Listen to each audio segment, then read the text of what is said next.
Welcome everybody. Today we're talking about regenerative poultry.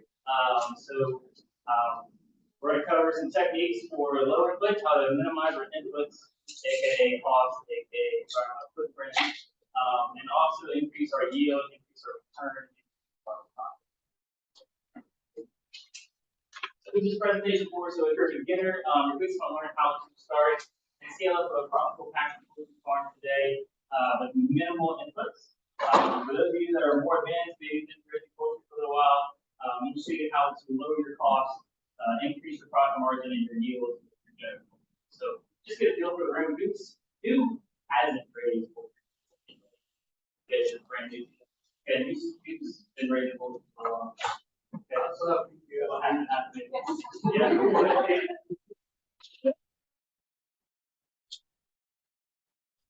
The three objectives of today, we're going to talk about the keys to successful regenerative poultry. First key that I'm going to talk about is how to reduce your costs and environmental impact material. We'll talk about how to add additional revenue streams to your farm in addition to poultry, and this will also increase your diversity in your farm. Lastly, we'll talk about increasing your yield and how to reduce your profit margin 17 times while also eliminating. So a little about me real quick. I'm Jeff Sawicki. I'm a regenerative farmer at the 9-acre farm, Guatemala Island, South Carolina. I also do some coaching with other farmers. And, I really believe that having more small regenerative farms is really a primary goal. I think we can make the more successful small farms we have, the more impact we have. Both on our food system, our environment, and carbon sequestration. So many good things about that. So, my mission now is to kind of help other people learn how they can be successful farming, learn how they can be more regenerative and be profitable as well. So I found it at the website, regenerativesuccess.com. You can check it out if you want. There's good resources on there. We got some stuff like what are the best poultry breeds to start with for meat and egg production. So you can check out some videos and blogs there. Check it out. Oh, here's my email. If you have any questions after the presentation, Jeff@regenerativesuccess.com. And if you have any questions, feel free to raise your hand and I'll address it during. So why am I qualified to talk about this? I present at this conference for a few years now. This presentation for Farm Consumer Defense Fund as well as the Annual Concern Fund. I've written a few articles, been contributing area after the COVID-19. That's the American Pastured Producers Association. They're having a conference in January. They're going to go to the Apple conference, the Apple members. It's a great organization if you're into pastured poultry. They have a ton of resources, a ton of great, lots of great education. Also got a few entrepreneurship awards from the South Carolina Farm Bag. But what's more important than all this stuff is that I've started and built my own pastured poultry farm from scratch. So I've learned kind of. I don't work for an extension agent, I'm a farmer, so I learned the hard way things not to do and things that did work and things that worked. And share some.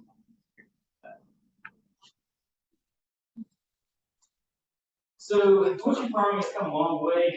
We're all aware of the case of the barn, poultry, the house, and manure, filth, and yes, there are gas masks to go in there. That's not a system that we like to advocate for. Pasture poultry is a huge step forward from that. Here's a picture of some of our birds on pasture. And this is 9 days. This is a huge improvement. It's made the birds are eating fresh grass and bugs, they're getting fresh air, they're getting sunshine. And in 7 years, we've never had an incidence of disease on our farm. So you hear about these bird flu and all that stuff. I should take that back. We've never had a pandemic on our farm. We've had a bird die here and there with bacteria. We never had a pandemic that of widespread viral respiratory or anything like that. And I think it's because they're outside, they're getting fresh air, getting sunshine. We like that. So this is a huge step forward. It's better for the animal, their grasses, it's better flavor. We're utilizing the manure as an asset. So those of you that have vegetable production, that are raising cattle, sheep, pigs, whatever, these poultry will add a lot of nutrients, organic matter to your soil. I'll talk about that in a little bit. Increase the nutrient holding capacity of your soil. So really good things. So really good asset for the farm. But what I think is that we can still make a lot of leaps forward. There's still a lot of inputs that come out of raising. You have to buy a lot of feed. I like to buy chicks, so and I'll talk about some of these inputs today.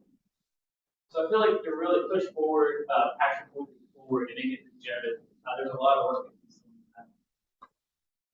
So my goal with regenerative pasture poultry is to kind of push the boundaries of pasture poultry and talk about some new things that we're doing.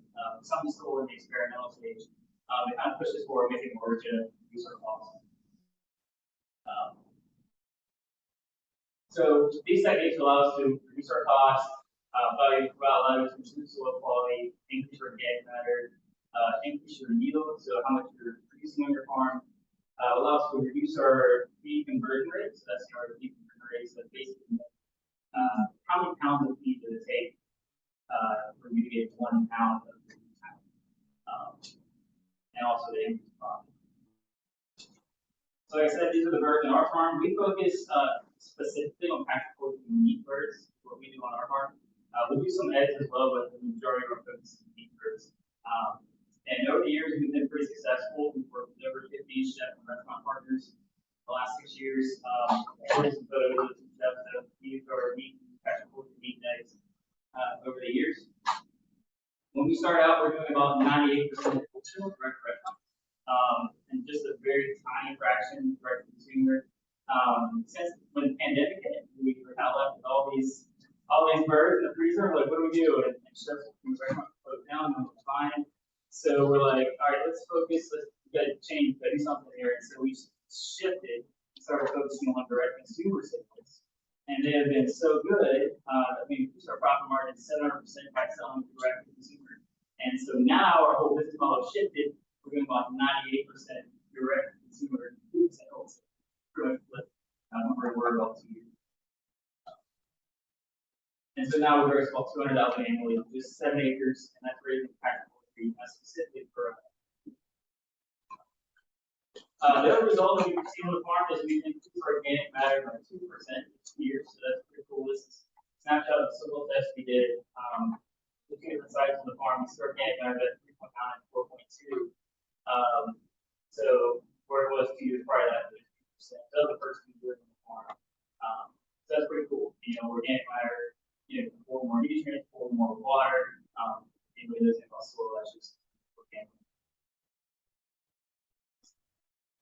In addition, according to the research by the Rodale Institute, they're pushing a lot of regenerative organic practices. If we adopt these as a whole, we can sequester 100% of our annual CO2 emissions in the soil. So the soil has a huge capacity for carbon that can completely reverse climate change, so we can adopt more regenerative practices. But I promise what we do. So how do we do regenerative pasture poultry? So there's 3 things that I kind of look at. Anyway, I should say 1, 2, 3. They're all important. They're all number one important. So the first thing we want to do is minimize our inputs and our costs. And this is just how I personally define regenerative poultry for myself. And the other thing that I like to do on my farm is we try to reduce our waste, have no waste or very minimal waste possible. And the last thing we try to do is try to add diversity, integrate our farm with other species, other animals, to build more diversity, more resilience. So why do we want to minimize our inputs? Well, for one, it helps the environment.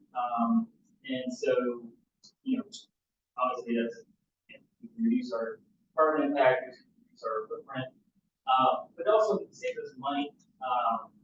And you'll find that in business, saving $1 is greater than taking $1.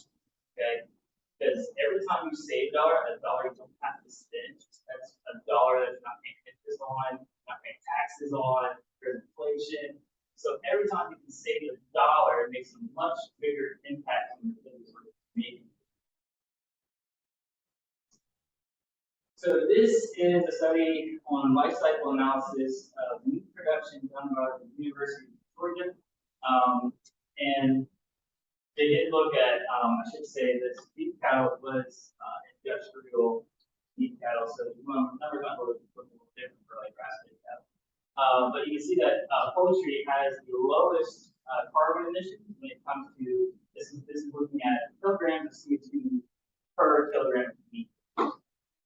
life cycle analysis. So this includes from the time that animal was born on farm, when that animal was harvested, and the post-production.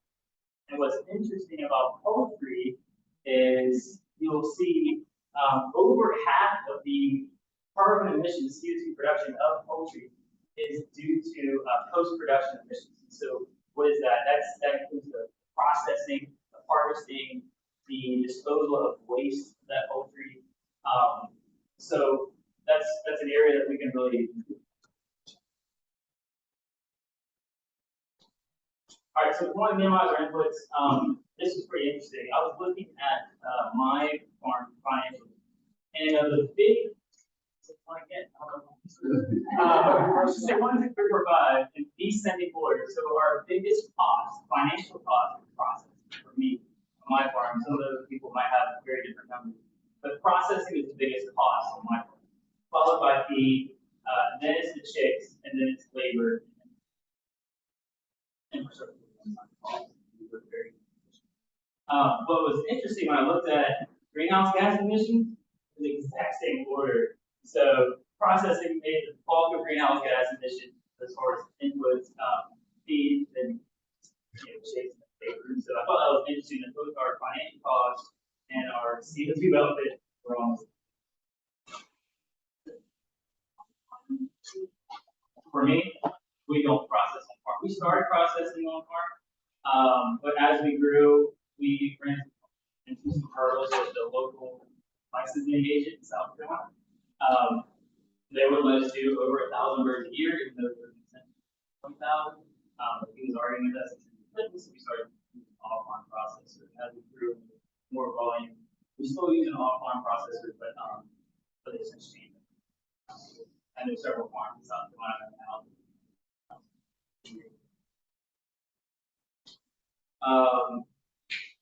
So the more we can minimize these inputs, the closer we can get to carbon neutrality, which is what we and so these are just our numbers, our current numbers.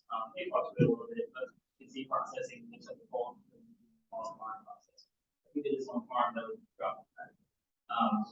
And I'll talk more about that.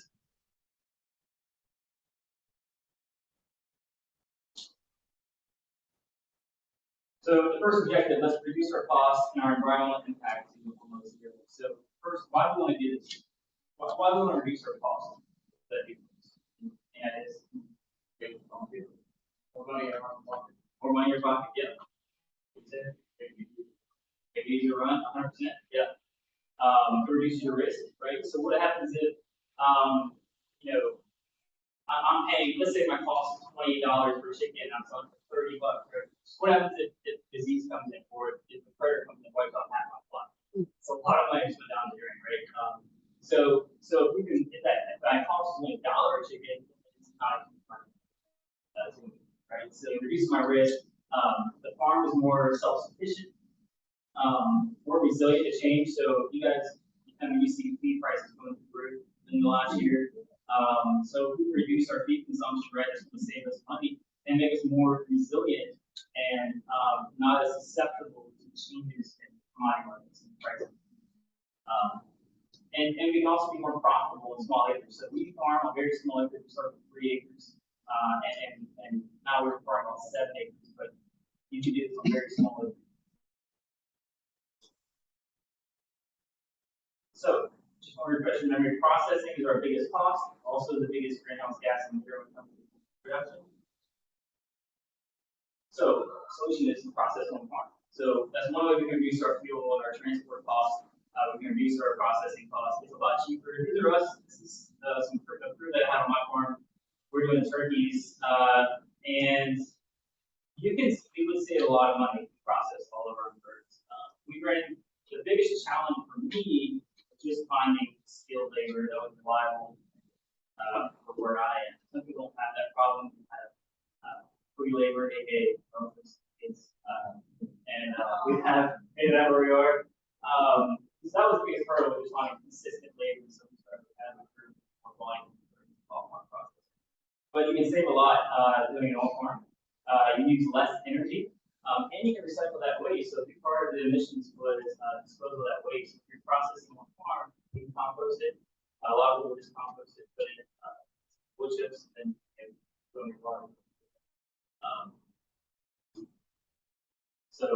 said, our completion on finding seals in the process.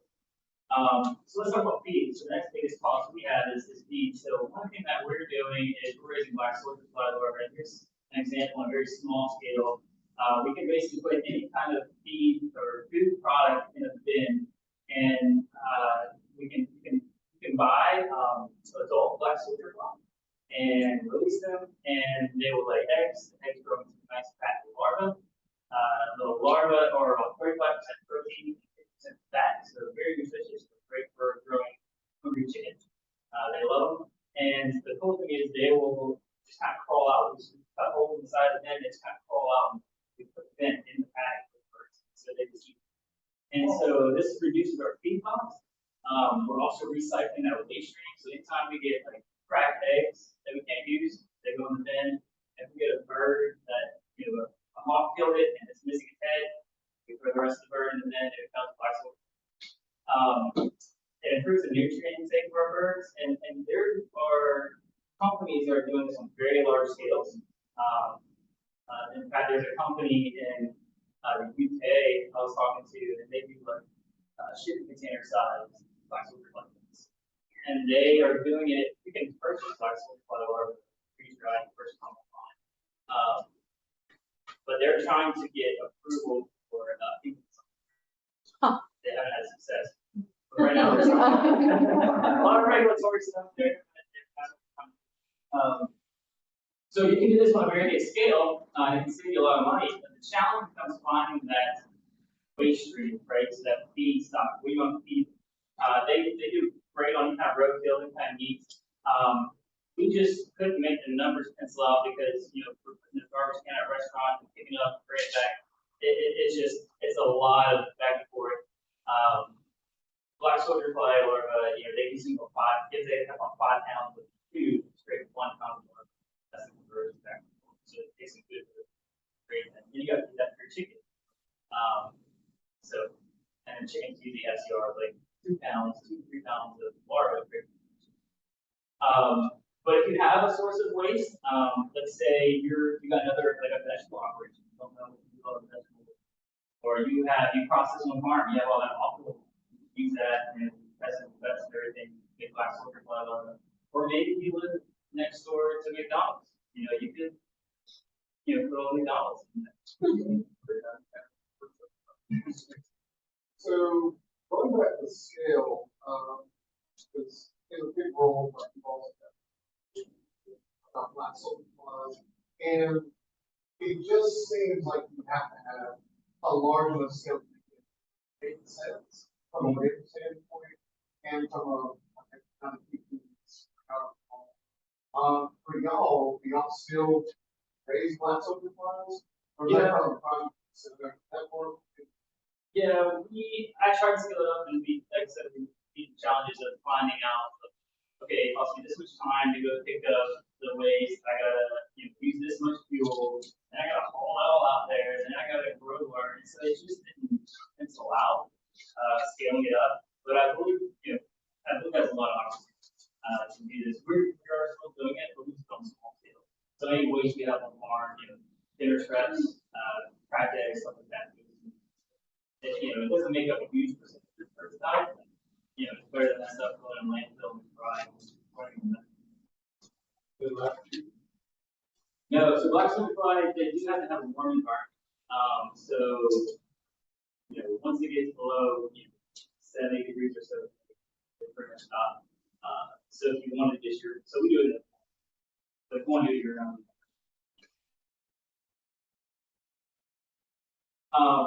So a second option that we can do is, and I feel like this has,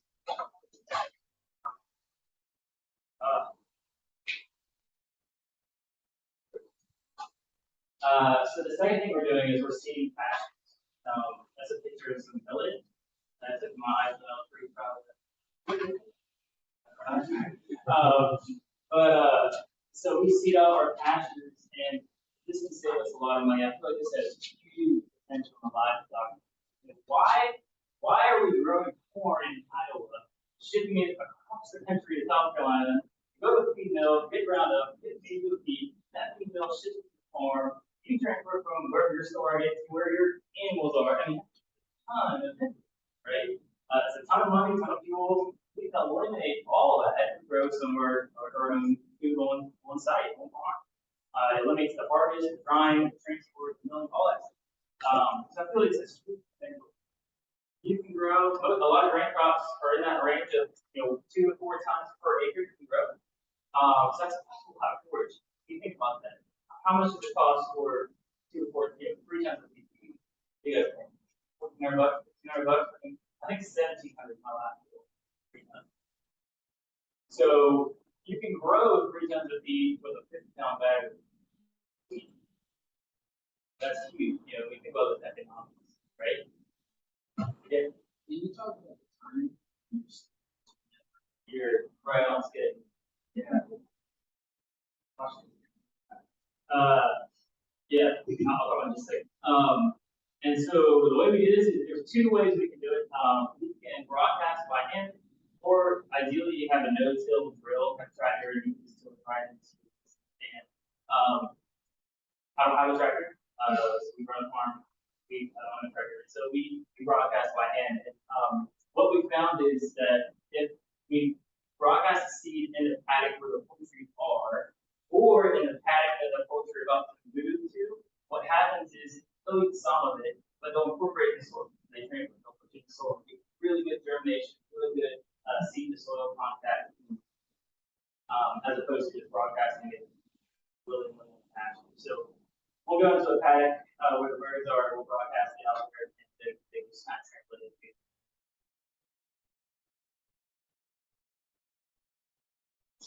The challenge becomes, how do we time that maturation seed on the stalk with bringing livestock in the same time? And I'll talk about some ways you can mitigate that.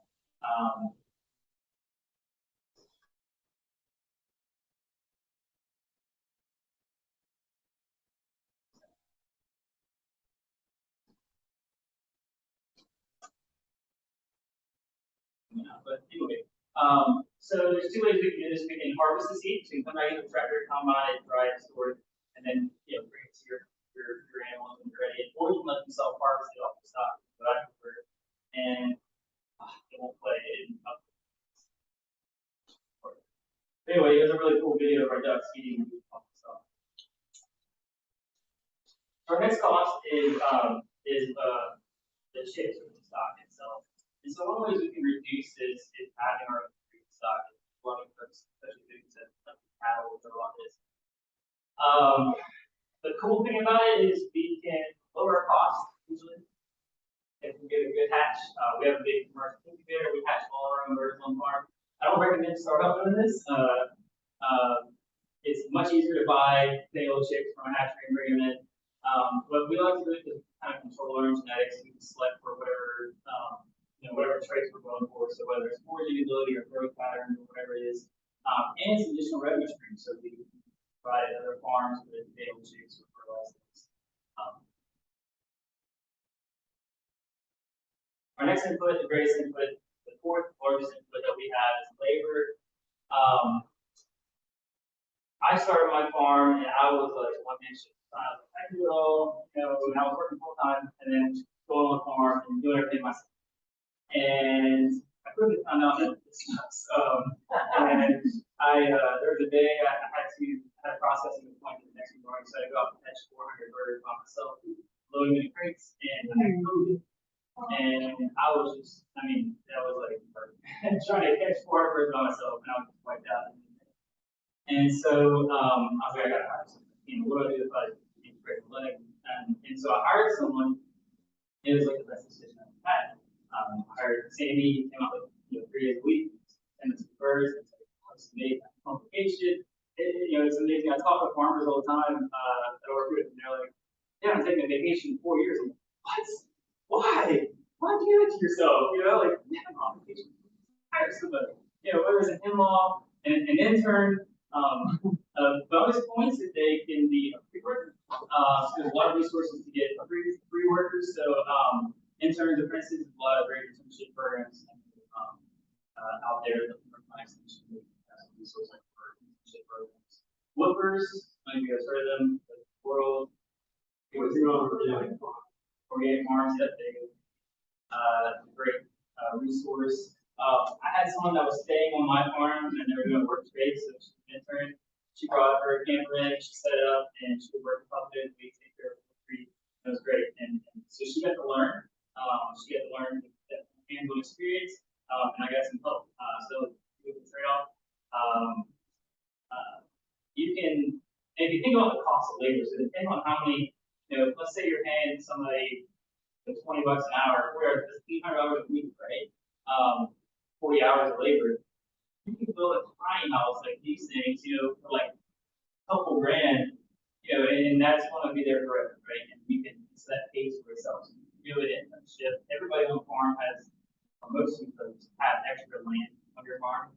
Put a camper, put a tiny house on there, add interns, you have 3 laborers and 1 time expense. Yeah. As a past intern, this only use of management. If you do not have a teaching spirit, do not have interns. If you have short patience, do not have, you gotta work on yourself first. And then don't settle for people who not having to work. Amen. Yeah, there's a quality level of your intern. And in my case, I had somebody else paying where we're at the relationship. I hired her, I'm paying her, and just learn more.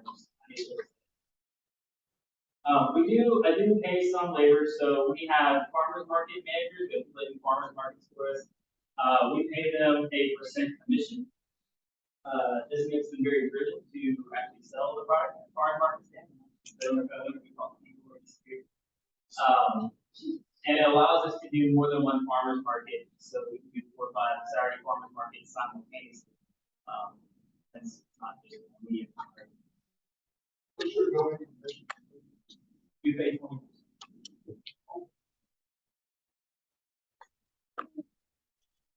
All right, and so the other thing I was going to talk about labor is it's being efficient.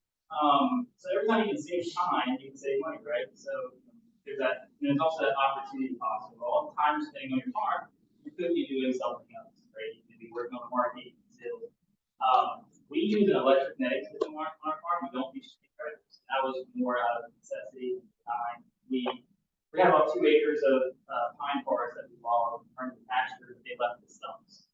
So very uneven, very rough pasture, if you want to call it that. And so I was like, there's no way I can get a chicken tractor in here. So we use electric netting. We put it around the stumps. The nice thing about electric netting is very versatile. I can put 500, 1,000 birds in a paddock. I can feed them, water them, and move them in 30 to 45 minutes a day.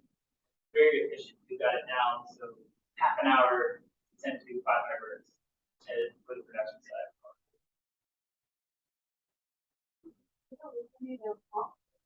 Yes, we do. So that is something that we built into. We just assume we're having maybe 5 or 10% loss. We just know that going.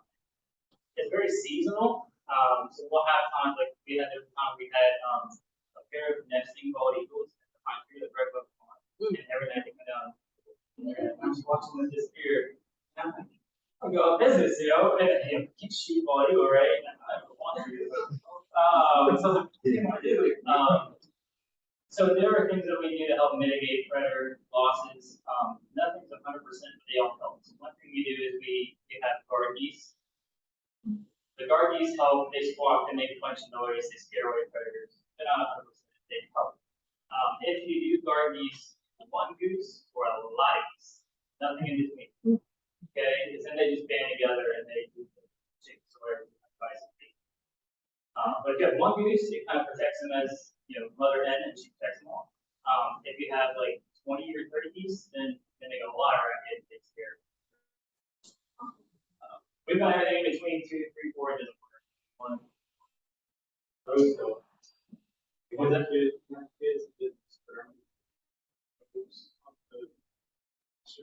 Crows first step. They keep the hawks away. Yeah. See the crows. They do, yeah. You know, see crows. We do other things. We do blue flashlights. We tried Cheeto. Which are more than they flashing, lights that are motion activated or CDs that spin reflective tape. We've done, we've got decoys out there. The decoys work pretty well. Coyote decoys that you set off next to our tags. Everything helps, but nothing. If you're raising 20 chickens, you're probably going to lose them. If you're moving by 8 weeks, but if you're doing higher numbers, then if you lose 20 chickens, it's not. That means include dogs. Yeah. That's awesome. Really? We have awesome. Line predator, trailer predator. Did you our neighbor's dog? Yeah,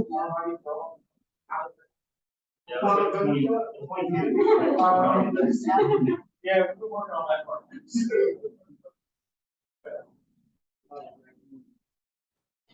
The electric wire netting works really well for that. It keeps almost all the four-legged predators out. The only thing that really gets in is foxes. That red fox dig underneath because the bottom strand of the electric fence is not electrified because it's in contact with the ground. And so foxes will hold and will slip under there. So foxes are our biggest, more so than birds, right? But we will trap them.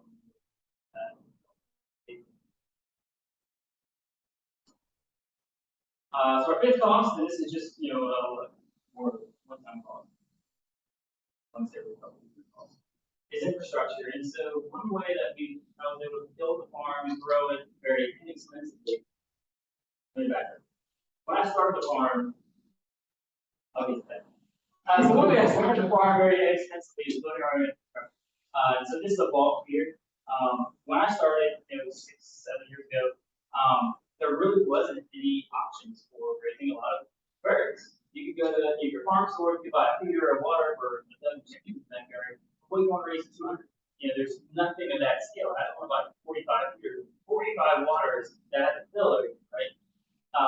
And there wasn't, at the time, there really wasn't any large scale or small commercial scale equipment. So we started learning how to build our own. This is a commercial bulk feeder. It can hold about 150 pounds of feed. Basically, I just took an aluminum pan, put it on like a hot water heater pan, put it on the bottom, mounted it on 2x4s with a skid so I can slide it. Put a plastic garbage can on top, and cut out the bottom of the garbage can, bolt it on, and so I can put 100 pounds of feed in there, several, 400 or 500 birds of that, save me $600 versus buying a commercial produced one online.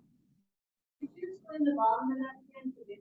It's an aluminum pan, so it's actually a hot water heater pan. Yeah. And that's got from like Lowe's, and yeah, and then just put a plastic garbage can on it. Is there a space pan in the yeah, so it's kind of hard to see, but the top of the pan is roughly flush with the bottom of it. Okay. So there's blocks under there. Oh, just pull that side. This is another thing I did. So I was trying to do everything bootstrap, like not spending much money, I'm not taking out loans. So I knew that I can't buy 50-pound bags of feed. That's a great way to start, but as you scale up, feed is too expensive. If I can buy feed from the mill, directly from the mill, I can save myself money. Problem was, the feed mill near me had a minimum port of 3 tons at a time. I had 3 tons of feed. So I got an IBC tank. This is a 330-gallon IBC tank. I cut a hole in the bottom and just put metal brackets with a little piece of sheet metal on there. So it slides up and down, so it goes forward, back forward. So the feed truck comes, they order in the loose feed into this bin. I open up the tractor door, hold my bucket underneath, 5-gallon bucket, fills it up, and I could make this for $100. And so the nice thing about doing this is it saved me $5,900 because the cost of that 5-ton feed grain bin. But I could scale this up, right? So depending on your scale, whether you're starting with 20 chickens or 200, you start with one of these, and then you grow it, and build. So now I've got like 7 tanks. I've even got much larger ones, but I've done the same thing. And so this allows you to build equipment for your size and scale. You can gradually scale up the farm for very inexpensive. So you put a hole at the top, so yeah, it's got a screw down at the top of the hole. So this brings us to the second objective, which I'm going to talk a little about how to add diversity and additional revenue. So this is my farm. When I started, I was trying to do everything. We did vegetables, turkeys, pigs, geese, did mushroom production, grains. We raised pigs for meat, and we also farrowed pigs for other farmers and sold meat or pigs. How many of you really doing this? You know, a little bit of everything. Yeah. It was tough, man. It was really tough because I was working full time, and then I get home from the farm, and I was like run around trying to put on fire. And so what happened was just me processing chickens by myself. I had a little cooker, first batch of chickens I did. So what happened was I had no time. I was working full time at the time when I had a farm. I ran up about $80,000 in debt. I was doing so many things and nothing was truly succeeding. I'm spreading my time, my finances, my energy, all these things. So nothing is truly succeeding. And it was like, okay, this is not the way to do this. I had the time for my family, my kids, and I was just like burned out. Like, I'm going to lose my mind, so it's got to change. So then I was like, what, I'm just going to focus on passion. Make this. So my advice would be make one thing successful. I'm about to talk about adding diversity, adding things to your farm, but start with one thing. Make that successful. Make sure it is self-sufficient. Make sure it makes the money before you add anything else. You're just going to divide your time. So once I did everything the wrong way, then I was like, okay, let's do this on a cheap budget. I'm not taking out any money, and I'm going to go out. So we mentioned a couple of things. So these, black soldier fly larvae, we talked about a little bit. This is could be an additional revenue stream. I looked online. I think the price was you can order black soldier fly larvae, I think freeze dried in bags, $25, $5. So that could be additional revenue stream in addition to breeding stock. I mentioned before we sell daily ducking, but we had to lower but this also adds resilience to our because we're growing our breeding stocks. So while a hatchery shut down, bird flu. Another thing you can do is, some of this is not groundbreaking, but something that we've implemented in our farm is multi-species grazing, field graze, geese, turkeys, ducks together. We're integrated with plants and livestock, so we do have a silver-patch arrangement in our farm. When these little in this wire mesh net here, we have saplings, right? And the ducks and geese can graze around it. They are fertilizer program or pest control in our lawnmowers. So it's really nice. One thing to keep in mind is your species selection.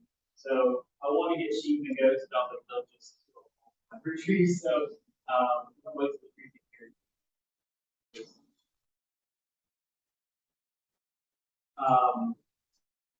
Another thing that we do is we try to maximize our acreage, and so we have a lot of pine cars on the farm. And I was like, there was a point in time, this one winter, we had really hit the patch in our forage where it really overgrazed it. And I was like, this is kind of need breath, we're getting more birds up here. So I was like, let's put them in the woods and see what happens. And so we can put this electric netting through trees, this is dense forest, pine forest, and this allows us to utilize some of those underserved areas of the farm. So how many of you have like a ditch or a windrow or just shrubby areas? I mean, if you use this electric netting, you can maximize your acreage, see your next fruit pasture. So that was really nice. And we found that the birds actually love forests. It was amazing. The ducks made a little nest in the pine straw.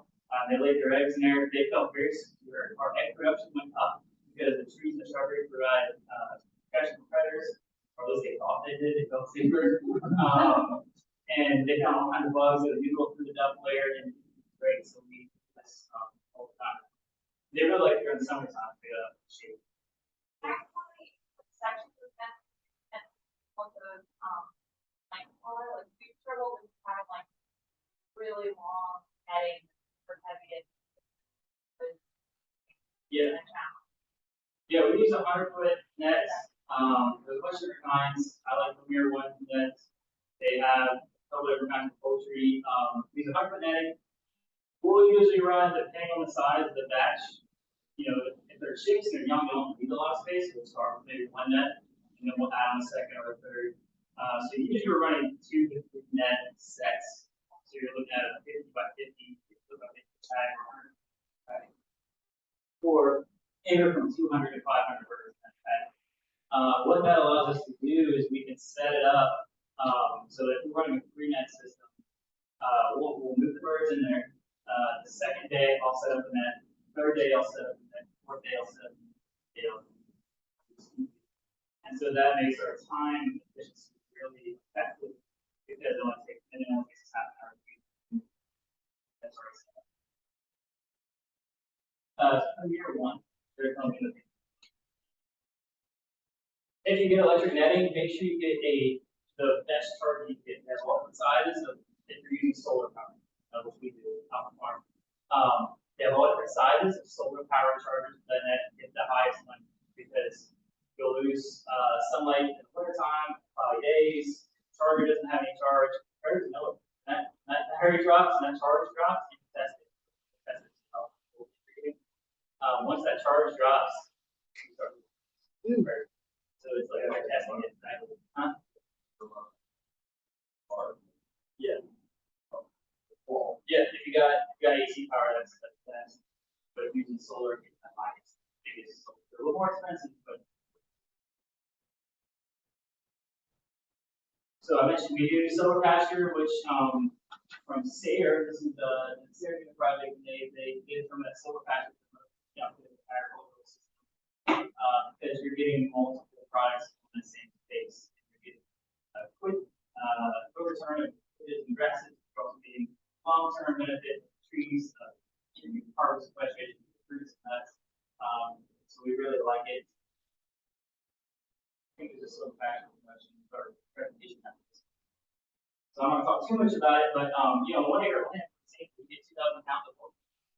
On silver pasture, you can also get a couple tons of grains, seeding it out.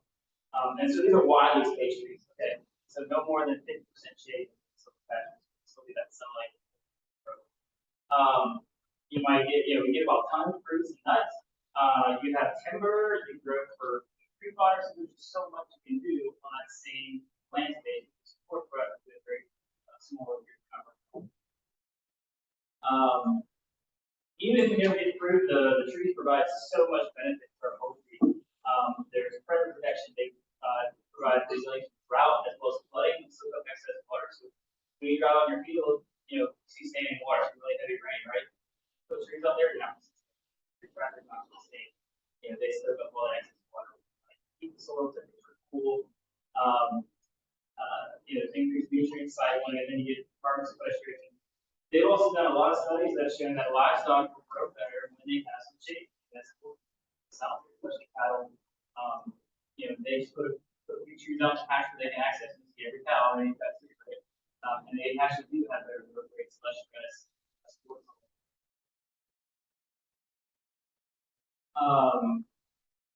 So one thing we can also add diversity to is seeding our pastures. So we add multiple different species. This helps with what you mentioned, timing stuff. So if I was just growing a monoculture wheat or rye or something like that, millet, having that time window when that seed is maturing on the stalk, but it hasn't fallen off the stalk to bring my poultry in to come consume it. But if I do multiple species, then that widens that harvest. I don't have different species maturing at different times.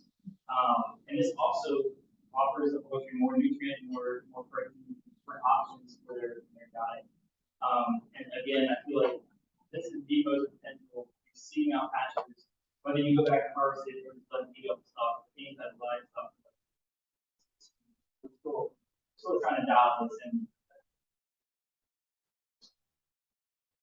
All right, so just some best practices about adding diversity or adding enterprises to your farm. Don't add anything on, so the first enterprise is successful and stable. I learned the hard way. And then just add one additional enterprise at a time. Don't add more than that. If you do an enterprise that's complementary to something you're doing, so like the black soldier fly larva, complementary, the hatchlings, the breeding stock, hatching reverse on farm is complementary to what we're already doing because it's saving us money. That's fantastic. So if it adds value or reduces cost, great enterprise to add on. Make sure it's self-sufficient. So you want to make sure it's self-sufficient. Not funding it through another enterprise that's staying on. And bonus points is multi-purpose. So, our geese, for example, they're protection for our poultry. They're our geese, but they also give us new eggs. So they're multi.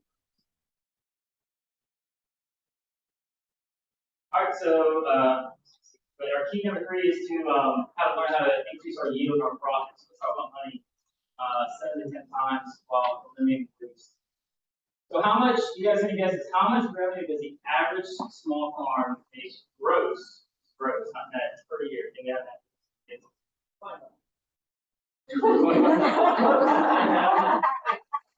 according to a survey by USDA, half of U.S. farms gross less than 90% of gross less than 300,000. So that means half of all farmers are supplementing their income, not farm job. So I believe that the more successful, more farms that are successful, that are profitable, the more small farms we can have, and the greater impact we have on our food system, on our environment. It just, I truly believe in more small farms just want to make a huge impact. So why did I pick poultry? Poultry is extremely efficient from a time standpoint. I figure out how to grade very quickly, just half an hour. It's very efficient from a land standpoint.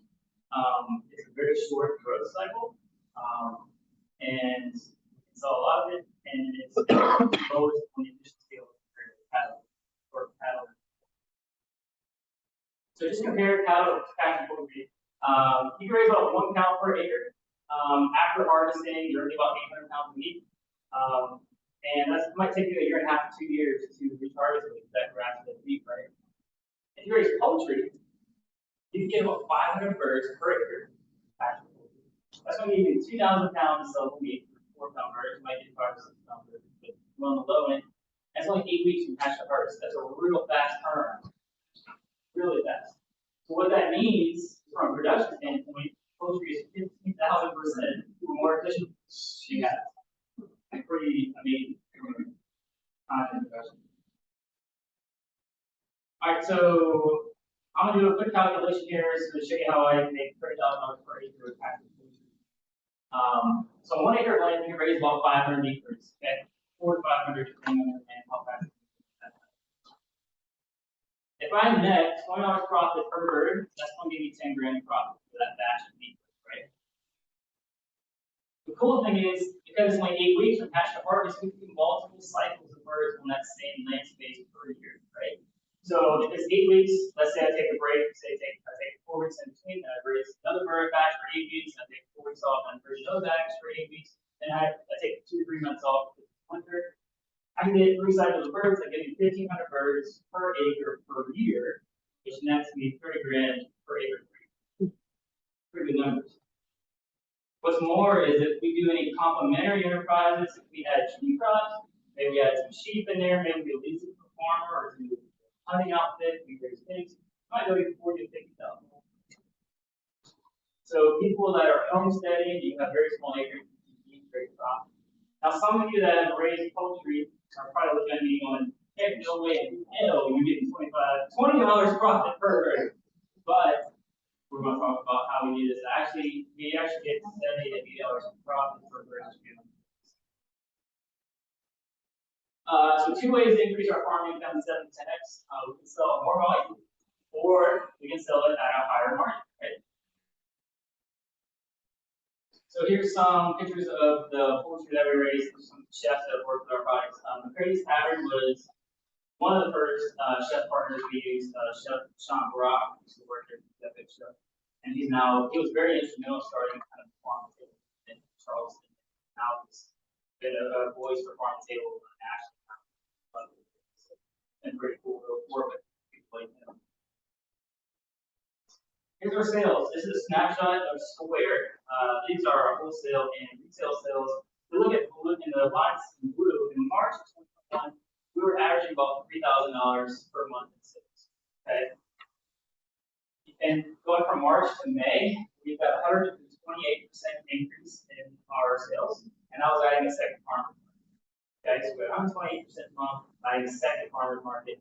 Then from May to August, we got another 100% bump by adding 1 restaurant. So we went from making $3,200 a month gross sales to almost 16 grand a month in August of 2021. month just by adding one farmer market. Pretty amazing. So that's the impact that a restaurant also was having. This is Chef Fred Newfield. He owned a restaurant called the Fat Hen in Charleston, which is an opening for I reached out to Fred. I just started farming. I had the first batch of birds. Hey, Fred, you want to buy my chickens? And he was like, well, I live pretty close by, so I put to see, kind of what you're doing. And so he stopped by the farm, and I showed him around, showed him what I'm doing, gave him a sample. I said, try it, let me know what you think. And called him up a couple weeks later and said, yeah, I love it. I'll buy 2 dozen chickens. And I was like, oh my God, I thought like I won the lottery. Oh, I want 2 dozen chickens. And I was like so excited because it's not 2 dozen chickens, not exactly groundbreaking for me. Like at that moment it was. It was like he believed in me, he believed in what I was doing, he put his money where his mouth was. Anyway, without him, kind of making that first sale, I don't think I would keep going because social media, it is a great tool to use in your farm business, but it's a slow burn. Selling a chicken to my aunt, selling a duck to my mom every now and then wasn't going to keep me in business. So wholesale really got us where we could ramp up and have some support.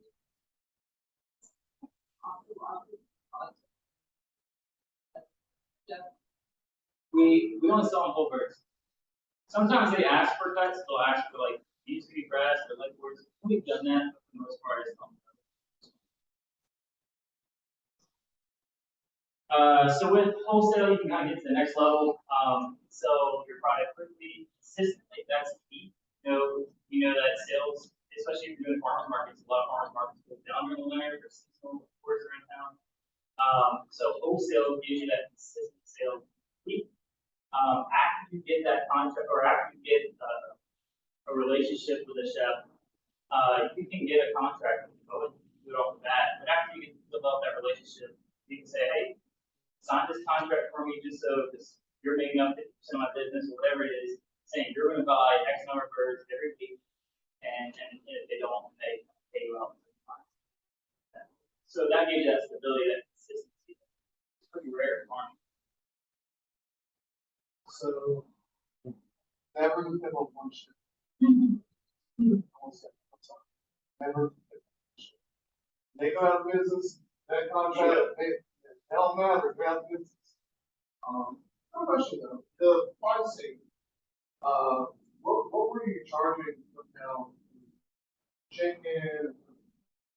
Okay, so just like, all right.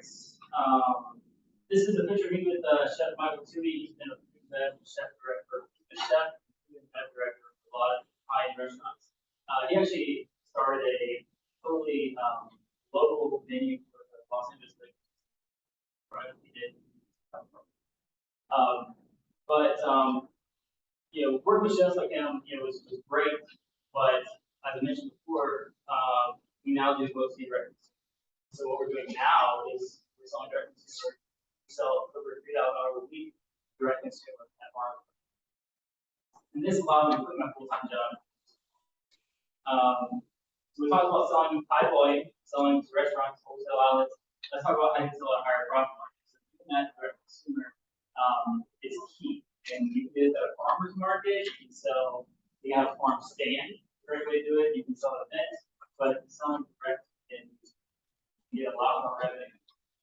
There wasn't a lot of meat on the bone. It's on the restaurant.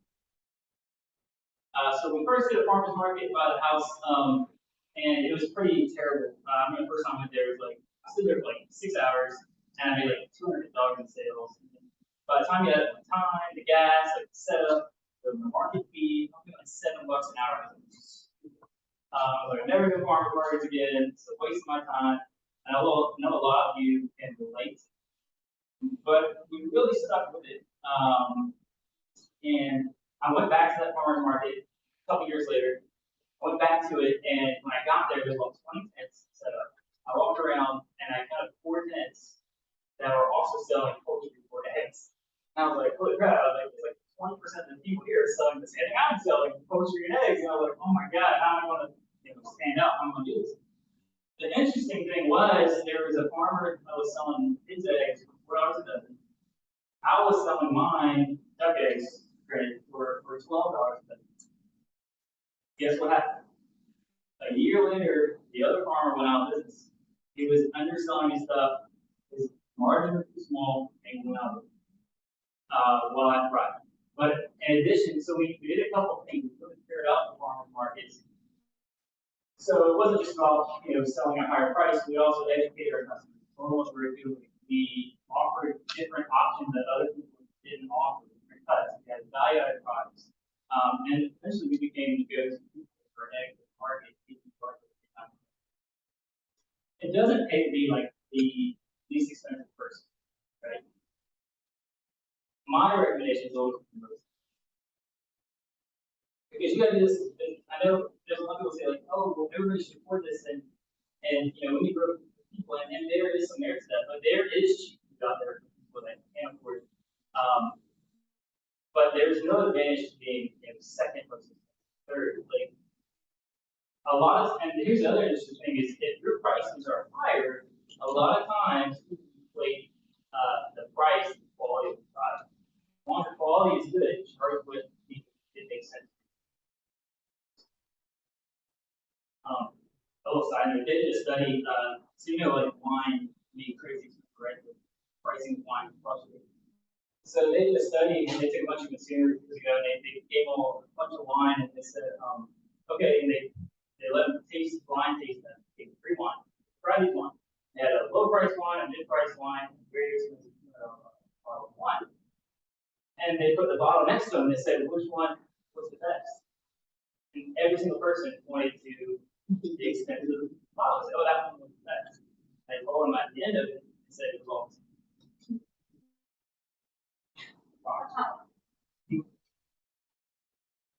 All right, so just some evidence that this works. Screenshot of our sales, August of the month of August, $60,000. We are in the bottom right hand corner. Selling at farmers markets. So we talked about this. So this comes back to the pricing. So I said, hey, you got to make $20 profit, net profit per bird, in order to generate 30 grand per acre. How do we do that? This shows us, so these are this is a couple years old, so these numbers have changed, the cost of margins have gone up, it's like 2 or 3 years ago. Anyway, we used our cost of goods was for small duck was $30. I'm sorry, $20. We wholesale it for $30, so at the end of the day, we paid $10. That's what we're $10 every day. When we switched to direct to consumer, we started adding value to those products. We started having more cuts and selling pieces and utilizing the whole animal. And what happened was, when we added all that up, we were making, at the end of the day, we were making $70 per week. $700 $70 profit. That profit, not growth, profit. So we're talking about how is that possible? So this is what we did. We utilized the whole animal. So again, being regenerative, being not having waste, we utilize feed for some of the dog treats. We have people that ask us for the hearts, and at the time I wasn't keeping the hearts. Hearts. No, I make my own organ meat dog food. I was like, okay, I'm gonna start saving parts and selling those. So you can utilize every part of the animal. We can have our processor grind the frames, so the skin, meat, bone, whatever's left after they part out, we make a dog. So we utilize literally everything. We also make a bone broth. So we take the bones, we put them down, make a bone broth. And the nice thing about doing this kind of stuff is this is stuff that we normally throw away. We normally waste, right? So anything we make this is just item. It's a pure product. It's a little expensive, but this is just waste product that we just add on top. Do you process your knowledge? Yes and no. So the last leadership, the brown dog food, the process we have does that drying bones, but a lot of the other value-added products we do. It does require a little time, a little research to get into that and get that done. But when I go to the kitchen, I can go to the kitchen, spend 4 or 5 hours in there a week, and I make the 7 time.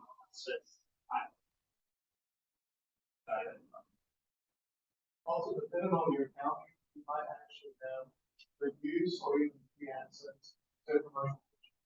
So that can change.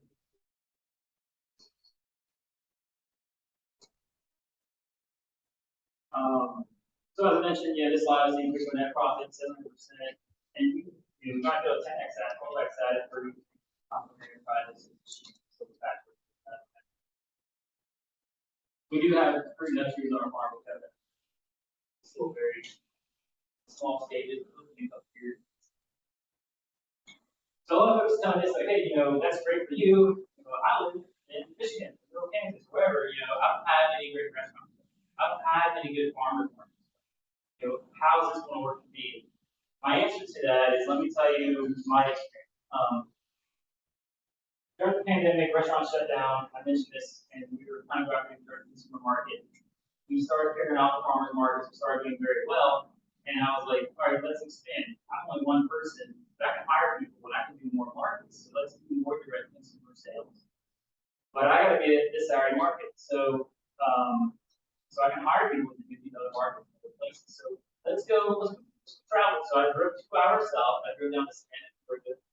I did a farmers market there in the middle of the city center in Santa Georgia. And in a 4-hour market, I sold $1,100. While I was there, I went over and started visiting a food restaurant, and I met Chef Colin Clemens at in Savannah. He became a regular customer of ours. He started buying birds. So it's great. So now we've got a farmers market, we've got a chef fire, and a new location. That's 2 hours drive. And I said, all right, let's do some more. So then a few weeks later, I said, let's go north. And so I drove 2 hours north, Columbia, South Carolina, did a farmers market there. Again, we sold $1,000 worth of product, brand new market. Nobody knew our farm. I had no regular customers, and so what I learned was customers are always within a 2-hour drive. And some people are like, it's a lot of gas, that's a lot of time. I don't want to go there. You would drive, sorry, for $2,000 in your pocket. I mean, to me, it was worth it, very worth it. And then, also the restaurant sales.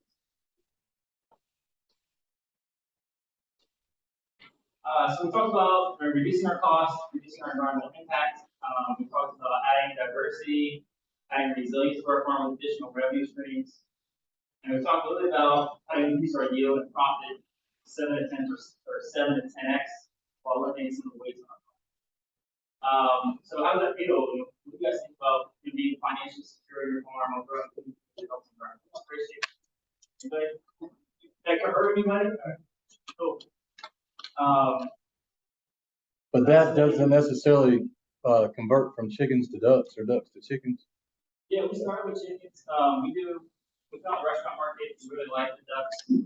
They buy chickens as well. So, and no one's doing ducks in our area, so that's why we really kind of down. Your cost of chicken is going to go lower. We pay more for processing the duck. We pay more for the chicken for ducks. But we could also sell it. So they even out. But ducks is what worked for us. But we also do turkeys. We do Thanksgiving turkeys. We are also doing turkeys year round. So whatever we don't sell for Thanksgiving, we'll also like turkey sausage, ground turkey, so we can sell it year round. That's a good profit.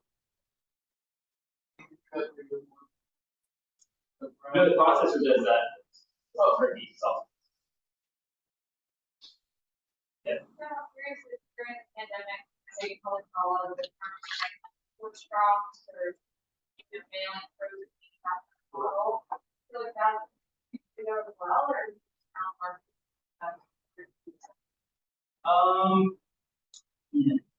you can do shipping like mail order stuff like that. I tried doing my own website. I spent a ton of money on my website, and I didn't like it. I hired somebody to work on the website designer. They redid it, then I didn't like it. I hired somebody to redo it again, and then I hired somebody to do SEO, and then I got on the website, and then I did barn door, and then I was doing all the social media, and I was like, I spent a ton of money just doing online sales to offer me. Some folks have very good luck doing that, but the shipping, factoring the cost of the cooler, the ice, the shipping costs are astronomical. It was just really hard. And so we said, man, it's going to be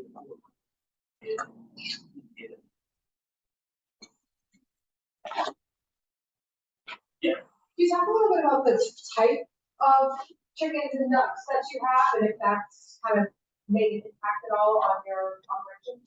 Yeah, so there's a lot of breeds.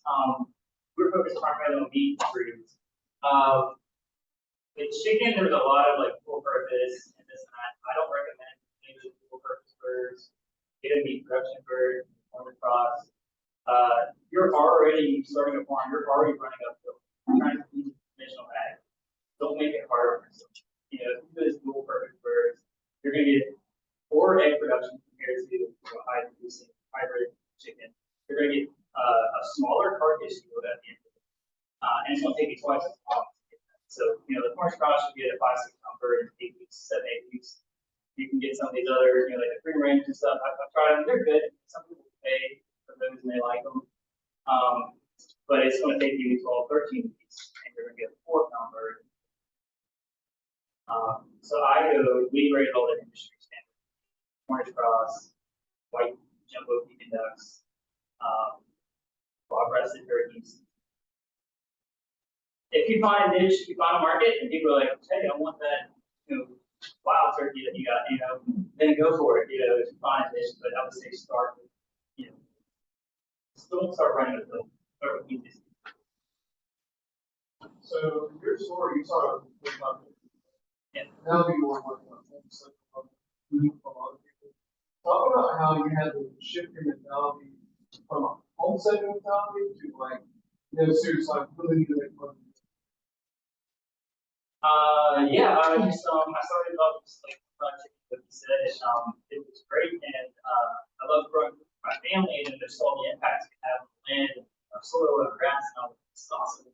And I got super excited about regenerative agriculture. Read every book, watched the video, find on it, and like a couple months later, I was freaking bird in the backyard.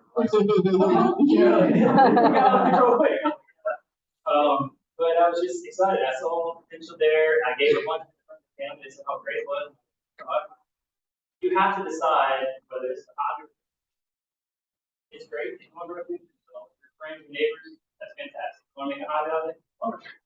But if you're going to make this a business, you need to treat it as a business. You need to focus on cutting costs. Yeah. You talked about like the response. Then you have 3-day stock, raising room chickens. Yeah, so we have a flock of layers that we get eggs from. We sell the eggs, and then we have males in it. So we get fertilized eggs. We have large commercial layers that hatch all over. They are all the same breed. And I've tried other breeds. I've tried Muscovies, Pekins. Problem is, I was trying to do a Pekin Muscovy hybrid. The industry uses one like that, little duck, bar duck, they call them. And they grow even better, and you know they forage really well. They got a lot of good traits in Muscovy, great foraging ability, you know, very large. But it didn't work. We were trying to breed them.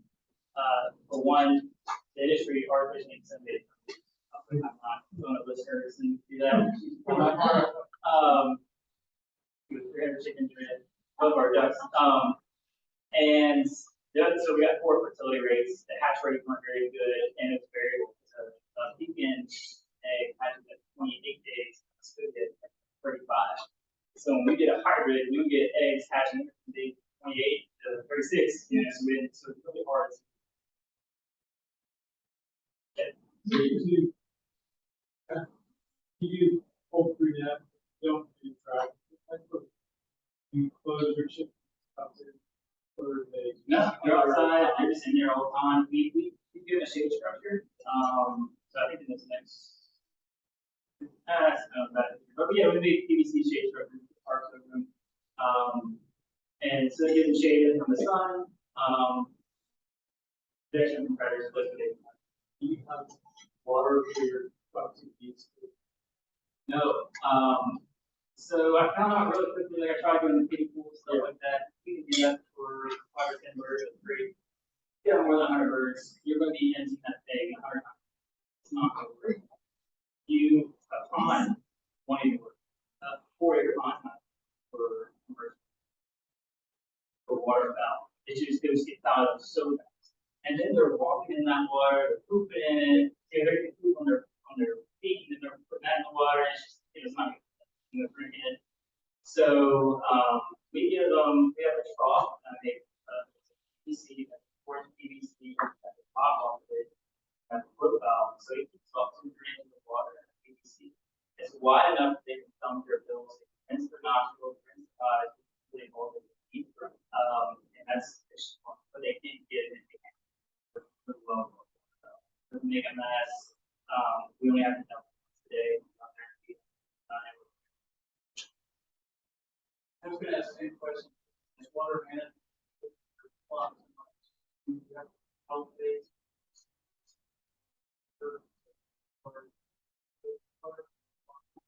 We've done both. So on the farm, we have a water system that's very plastic pipe. We have a tap we can plug a hose in every 100 feet. As we move them, plug a hose in, run into our PVC water. And so we move it as we move the birds down the field. We have leased some properties, so we leased like 10 acres of paper. And what we did was we put one of the IBC tanks on the trailer, a couple of them on the trailer, filled it up, put our water. It was a pain in the butt. Taking all my trailer, filling back with water, hauling back out there every day, and then you flat tires. So yeah, we have irrigation, plastic pipe. How do you do your eggs the same way? Yeah, the laying flock, the egg layers are exactly like our meat birds. Our ducks, they don't really use nest boxes. They'll make a little nest, like in the straw and stuff like that, but they just kind of drop eggs wherever. So every day we drop, we walk around. They do get fairly dirty, so we bring back the bottom. Yep. I was wondering, you mentioned how you rotate the whole fencing. Mm-hmm. I was wondering, we do a lot of portable fencing for our road and somewhat for our chickens. We made like a dolly with a crack on it that worked pretty good. But I was wondering how you move your portable fencing.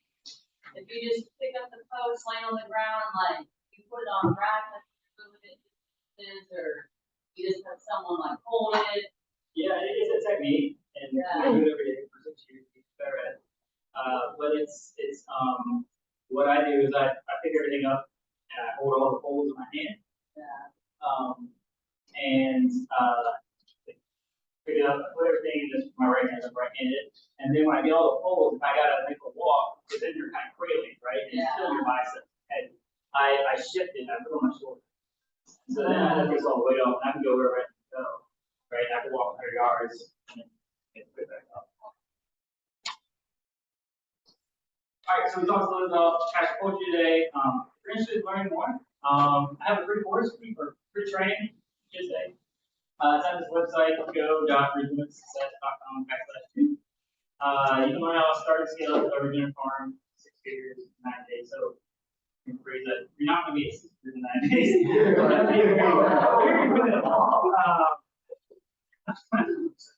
But the learning course is in that. And also you can be one-on-one coaching and consulting. So if you're interested in something like that, another website you can check out. We got 2 openings right now.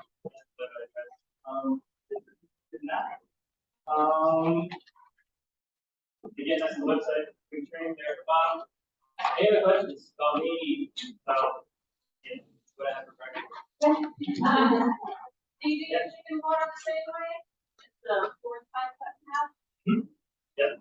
We also use the bell waters and they change stuff like the springs they kind of wear out over time. You get like algae growing in the tubing and stuff, so we use the PVC water. So The chickens never make it cookies. no, I mean the ducks don't really get, they don't get it. We're chickens, they don't get one they don't get in it, they don't move in it, but they do get a lot of mud in it. They like to sip, like get mud or pigs, mud in water. But they stay clean, healthy. You just dump it, once a day.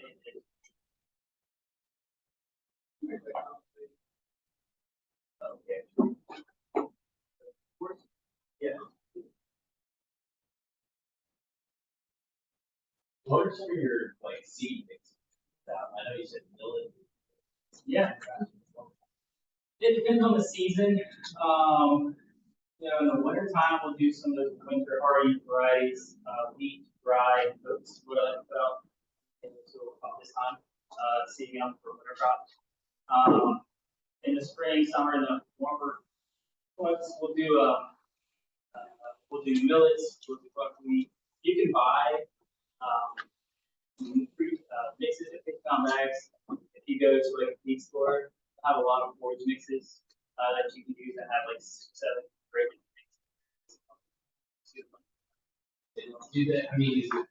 I guess they look. I like grains. I mean, we'll put clover out there too. We'll put bacon radishes up still, but I like grains because the chickens, obviously they eat them. But the biggest thing that chicken monogastric cancer, it's like pigs, right? They're not ruminants. They have one stomach. They can't digest grass. They get very little nutrition, very little calories fats. So living factor when you're doing pasteurization, like you're trying to reduce cost is calories, not protein. Because there's like clothing, protein. It's calories. So where do calories come from? Carbohydrate seeds, right? So that's what I like. We're going to focus on potatoes, seed, grain, millet, buckwheat, these kind of things. Amaranth. We've done a lot of different things like that. That the chicken can eat. How long after you throw out that? I mean, is it short down? Yeah. How long? So we'll look at the harvest rate, or the maturation rate, and usually it's that information you find is usually date and maturity. You can find that information on there, and it changes for varieties. Some good parts of the corn varieties will mature in 45 days, or some of them will mature in 110 days. So you can look at that on the back. That'll give you an idea. I know 90 days.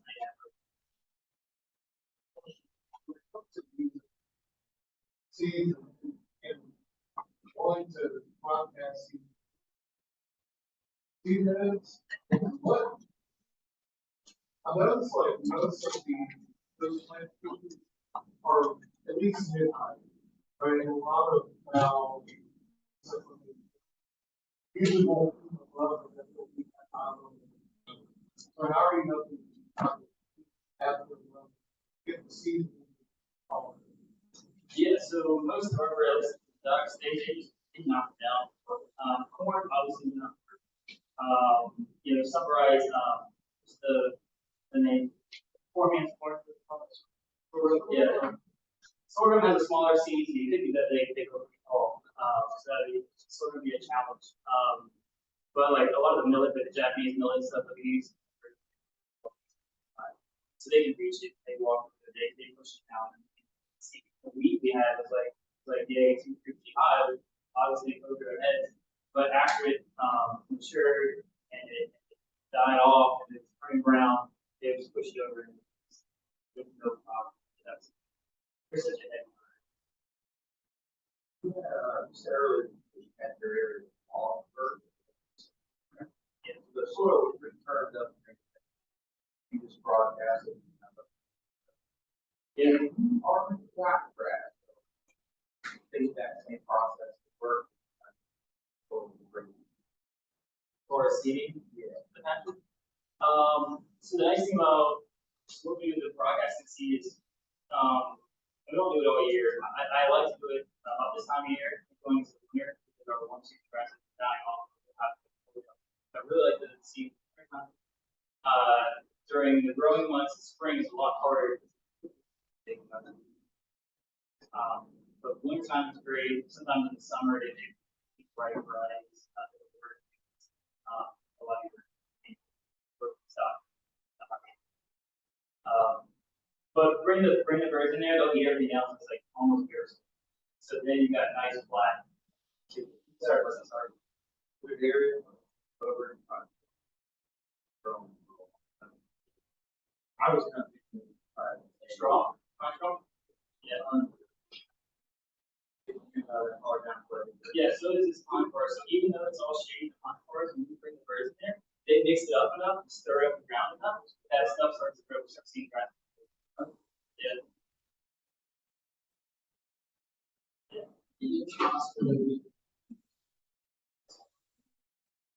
That's the goal.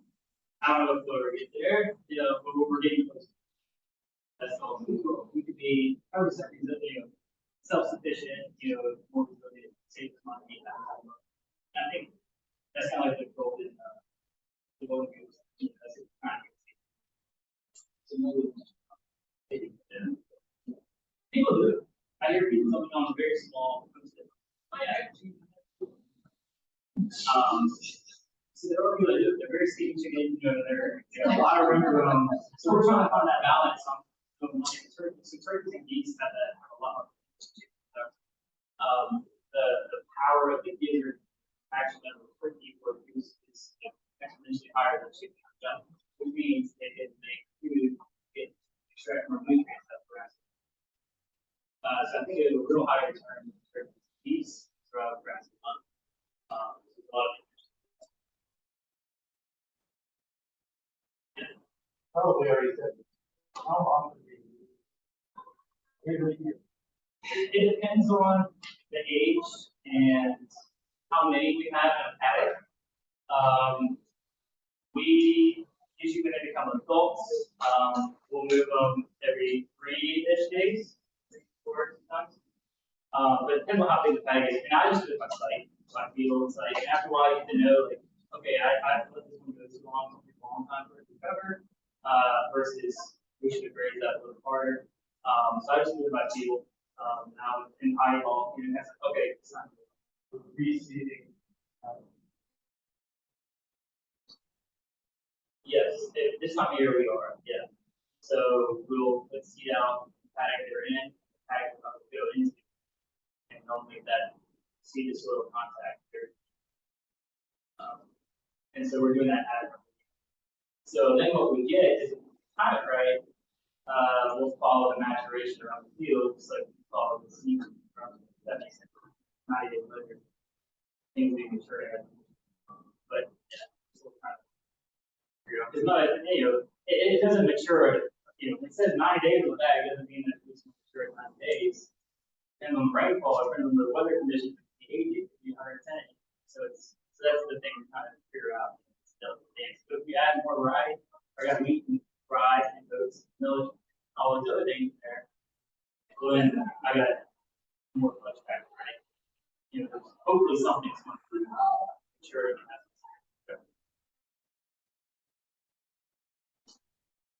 Those PVC structures hold up pretty well. Yeah, we went through a lot of different designs. 2-inch PVC, it sucks. It breaks. You know, I think I might get 6 months out of it. So we went to 4-inch PVC. That pulled up really cool. It's sturdy. It's stout. It's lasted 5 years. Haven't broken any. So 4-inch PVC. Also, the tarps. Don't ever use polymer tarp. Those might get months out in the sun. Canvas. They look more expensive than less. Canvas tarps.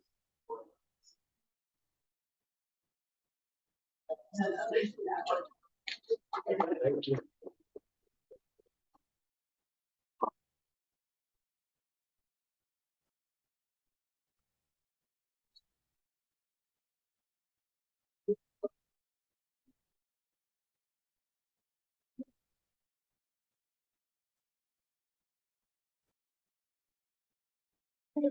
Hey, bro. Yeah, protein and how much price? It doesn't even the pastured. So I like to do all I want to sell the kids street strategics. And we're here to sell them.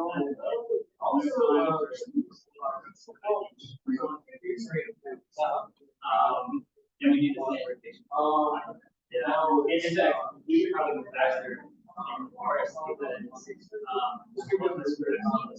Yeah. And Anything about marshmallow? Yeah. Just, I mean, I understand just to add more, but, yeah. But you don't want Yeah.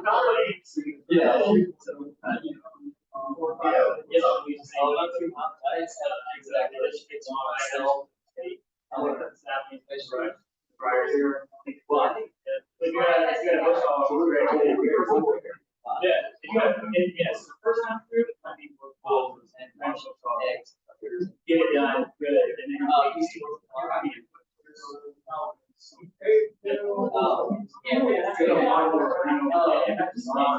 So, you know, 60. And then, all right, so. Yeah. Washington. Yeah, and, you know, So, 64 goes down half. Yeah, straight. And one is like, so now we're trying to come to that. yes, one minute, go with one. Eastern one, and south end. Or one land. So What's that magic number? Well, that's the thing, that's an experiment, so, what we're on the other side, he doesn't use. Yeah, I can, He's like, take the land, do whatever he wants to do. Hire him. And so, when he told me that, I was like, yeah, exactly. Wow. I can get there later, but yeah. Can't do a whole lot like that. I mean, you can, yeah, that's right, that's right. You know, what I want to do with my mom, it's different. So, I started out with just, you know, ourselves.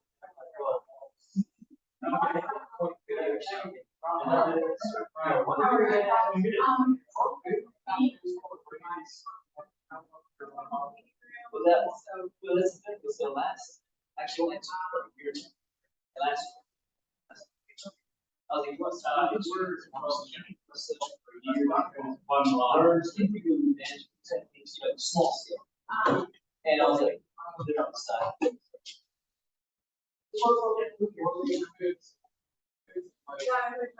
You need to have. Now we have like. So yeah, that's. The biggest thing is like, getting fun market. We have the moderate programs, we have the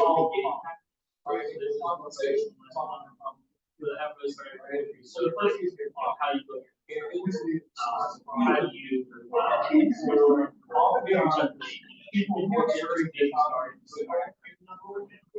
And the class of Interest. We have another program, all that. Because it just is, there would be a certain amount of interest in our area of action. And I have a consequence inside. Yeah, that's right. That's what I like. He said, you do it 2 hours, and I'm like, okay, I said, we have options.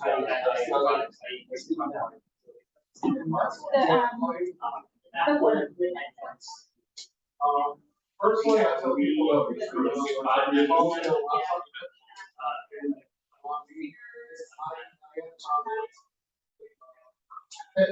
Yeah, where you're at, you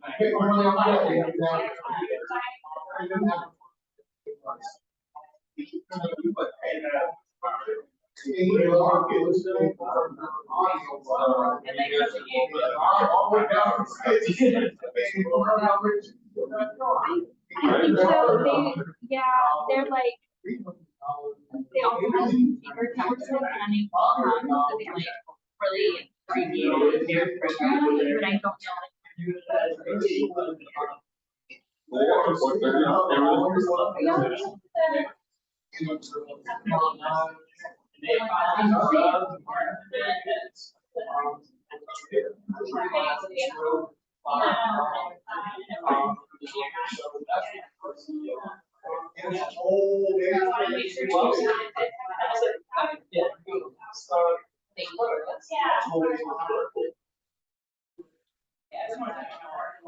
We're basically Warren County, so we work with operation.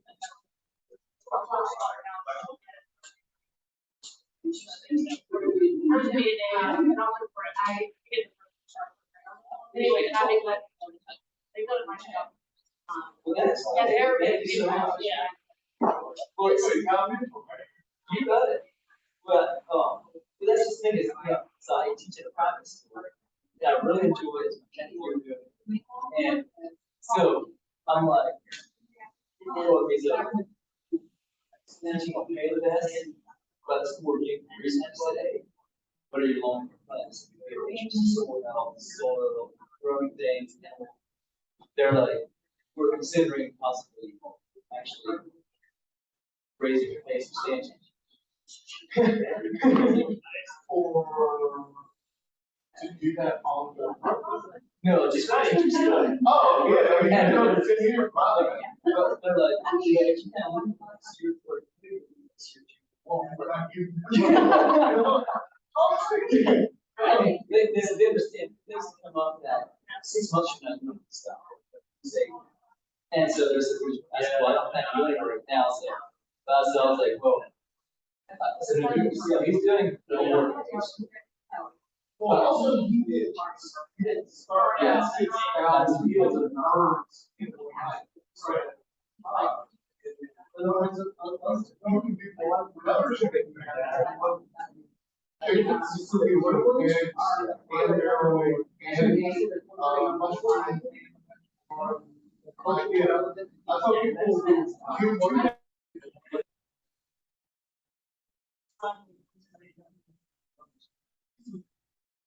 So where do you get your experience from? Let's swim to. We all experience comes to it.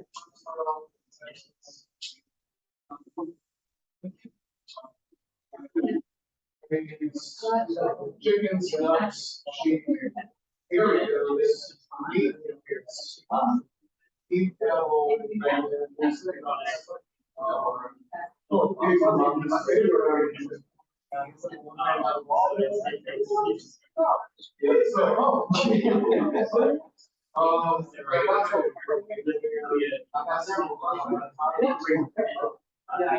that was China.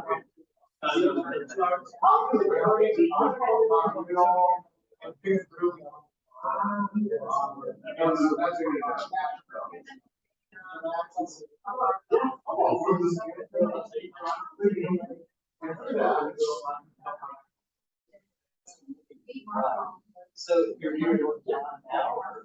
Yeah, so, right now, I got some conditions like,